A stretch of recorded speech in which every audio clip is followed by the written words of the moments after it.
Hello friends, मैं आ गई हूँ फिर से एक नई कहानी के साथ जिसका शीर्षक है बदकिस्मत औरत।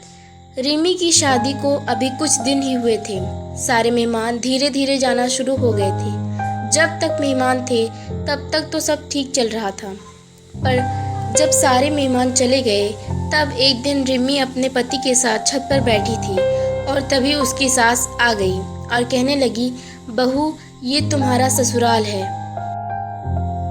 यहाँ पति के साथ सबके सामने हमारे यहाँ कोई नहीं बैठती। रिमी को बड़ा अजीब लगा कि अपने पति के साथ ही तो बैठी है। उसे लगा उसने कोई जुर्म कर दिया। अब रोज सास टोकना शुरू हो गया।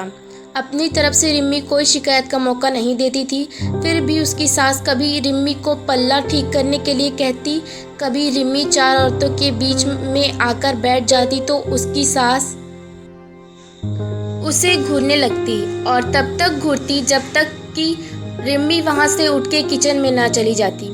रिमी का कोई भी काम उसकी सास को पसंद नहीं आता। रिमी कितना भी अच्छा कर ले, लेकिन सास कोई ना कोई कमी निकाल ही थी। हद तो तब हो गई जब सास रिमी के आने जाने पे भी टोकने लगी। इधर मत खड़े हो, उधर मत देखो, कोई देख लेगा तो क्या बोलेगा। रिमी के पति मयूर के एक दोस्त की शादी थी और मयूर को जाना था।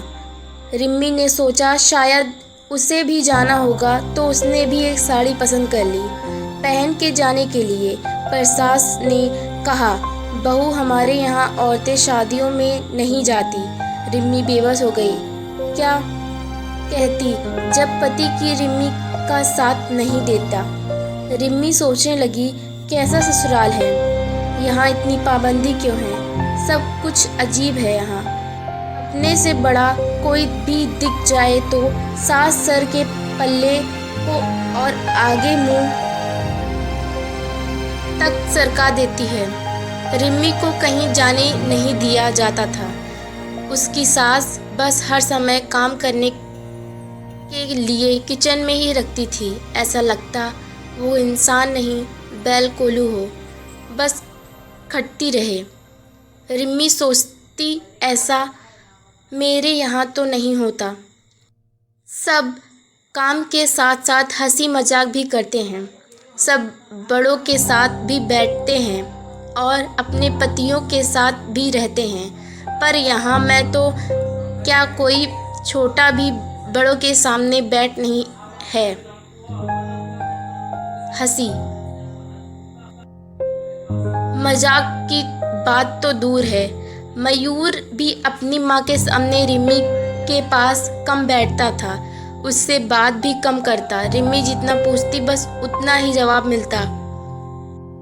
दिन बीतते गए। मयूर को दूसरे शहर में जाना पड़ा था काम के सिलसिले में। कई बार तो मयूर को आए हुए कई दिन हो जाते थे।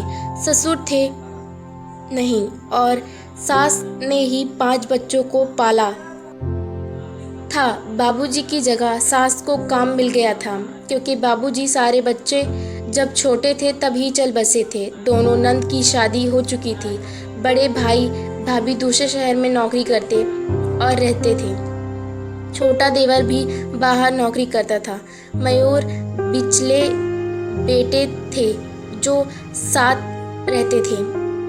रिमी काम करके जब भी सुस्ताने बैठती तो उसकी सास फिर से कोई काम कह देती।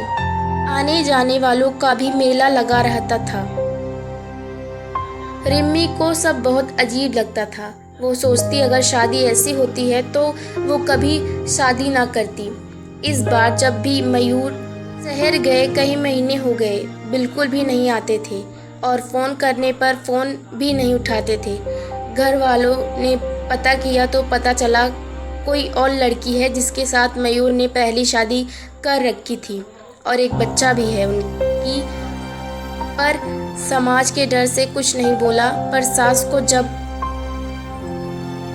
पता लगा तो रिमी को ही दोषी मानने लगी। कहने लगी, क्या करता मयूर बेचारा, तूने ज़्यादा कुछ तो लाई नहीं। सोचा था शादी करके आएगी तो ज़िंदगी संवर जाएगी, पर मयूर को ही बाहर काम के लिए जाना पड़ता है। हो गया जो होना था। अब रोना कैसा, कौन सा मैं छोड़ रहा। रिम्मी को जब पता लगा तो उसे झटका लगा। वह अंदर से टूट गई। रिम्मी के सारे सपने और ज़िंदगी बर्बाद हो गई थी। उसकी माँ सदमे से पागल हो गई और पिता भी सेहत से लाचार हो गए थे। इसलिए रिम्मी को ससुराल में ही रहने के लिए बोला। भाई और भाभी दोबारा से रिम्मी की जिम्मेदारी लेने को तैयार नहीं थे। सबने अपना अपना पल्ला झाड़ लिया। रिम्मी सोच रही थी कि आज क्या मेरा मायके जाने पे भी रोक लग गई। वह मेरा घर नहीं था क्या? क्योंकि रिम्मी 12वीं कक्षा तक ही पढ़ी थी, इसलिए नौकरी भी नहीं कर सकती थी। रिम्मी के पास कोई चारा ना था। वह ससुराल की इसी काल कोठरी में कैद होकर रह गई। उसे कोई सहारा देने वाला नहीं था। आज शादी के कई साल हो गए, पर रिम्मी की जिंदगी खाली पन्नों की एक बंद किताब की तरह रह गई थी। लोगों की डर की वजह से नहीं जाती थी मायके। उसे यह भी पता चला सास ने पहले जेठानी को भी तंग किया था, पर नौकरी लगने की वजह से वह चली गई थी, कभी आई नहीं थी। रिम्मी खुद को बहुत लाचार महसूस करती। सोचती अगर उसके माँ बाप ने उसको भी पढ़ाया होता तो वो भी आज अपनी मर्जी की ज़िंदगी जीती। जिसके भरोसे इस घर में आई उसने भी बीच मझधार में छोड़ दिया। रिम्मी सोचती चलो सास खरी खोटी सुनाती तो है, लेकिन सर के नीचे छत और 3 समय खाना और ज़रूरत तो पूरी करती है। कभी कभी महीने 4 महीने में मयूर भी आ जाते हैं। रिम्मी ने अपनी ज़िंदगी से समझौता कर लिया है कि वही उसकी किस्मत है। अगर आज रिम्मी जैसी लड़कियां पढ़ी लिखी होती और उनके पास कोई नौकरी करने का तजुर्बा होता तो रिम्मी की ज़िंदगी ऐसे नहीं होती।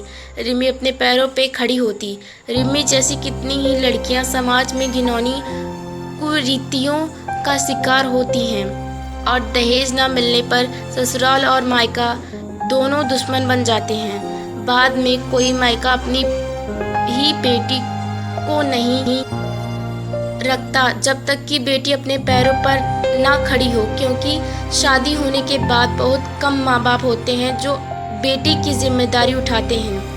हर कोई यही कहता है बेटा वही किस्मत थी तुम्हारी, समझौता करो, और बेटी मजबूरी हो जाती है सब सहने पर किसी तजुर्बे के अभाव में बेटी के लिए मुश्किल हो जाता है। कोई उसे अपनाता नहीं है। इसलिए साक्षरता का भी तभी महत्व है जब बेटियों को पढ़ाई लिखाई के साथ उनके खुद के पैरों पे खड़ा होने भी सिखाएं और ऐसे वक्त में अपनी बेटी बहन का साथ दें, उनको अकेला ना छोड़ें। आशा करती हूँ आप मेरी बात से सहमत होंगे।